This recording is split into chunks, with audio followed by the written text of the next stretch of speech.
almost impossible for a pope not to enter the political fray as much as you want to be above partisanship. We've already seen from his brother, for example, said he's been not happy with critical of U.S. migration policy right now. What do you think his orientation implies? Well, this is not meant to be glib, but his orientation is the gospel, and the gospel talks about welcoming the stranger. And popes have said this for generations. So he proclaims the gospel, and if it has a political sort of outcome, so be it, I think he feels. The Catholic Church has always been on the side of the migrant and the refugee. Jesus tells us to welcome the stranger. So he's been pretty clear so far, as Francis was clear. And I think the Church is going to continue to stand on the side of people who are the stranger.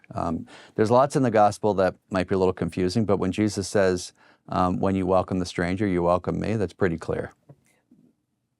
The American that's been most public in talking about and engaging with Pope Leo so far has been Vice President JD Vance, Catholic, has publicly been talking a lot about, well, actually, love thy neighbor. I mean, really, if you look at the Bible, it focuses first on yourself and your family and your community, and then you can talk about other people down the line. That's clearly not the reading that either you have or the Pope has. How public do you think the Pope should be in discussing these sorts of things when he's engaging with U.S. political figures? Well, sometimes directness is called for.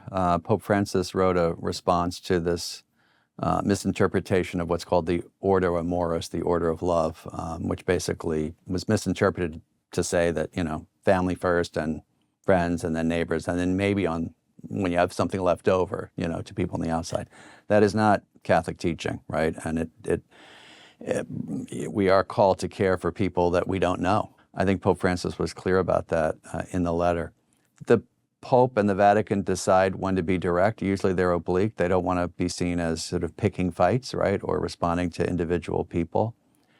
And besides, the migration and refugee crisis is worldwide, so it's more likely that he's going to do something that's more universal. I mean, as I said before, it's the gospel, it's not politics, and they try to be diplomatic as well, to sort of also be neutral. You've personally been very outspoken on issues that today many would consider woke. LGBTQ, specifically transgenderism in the United States right now has become, a touch the stove issue.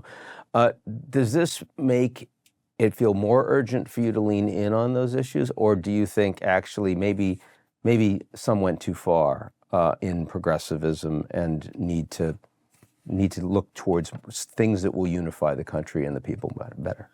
Well, it's like the parable of the Good Samaritan. When the guy is lying by the side of the road and has been beaten, we can either pass him by or help, right? And I think that LGBT people, and particularly transgender people, are really being treated like dirt these days in many parts of the world.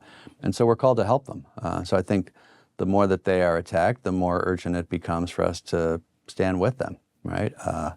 It's really shocking to me that, particularly with the transgender community, which I'm not an expert on this, but I mean, it's such a minuscule part of the population. It's become this kind of outsized, almost focus for so many people. And I think what we really need to do is just, accompany them and be kind to them and listen to them. That's the first thing, because many people who are talking about it, I don't think have ever met a transgender person in their life. So Pope Francis, on the other hand, met regularly with transgender people towards the end of his life, I think monthly.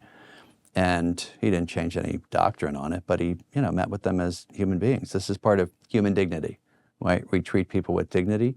If they're a migrant, if they're a refugee, if they're unborn, if they're an inmate, if they're on death row, if they're transgender. So it's all part of the treating people with dignity.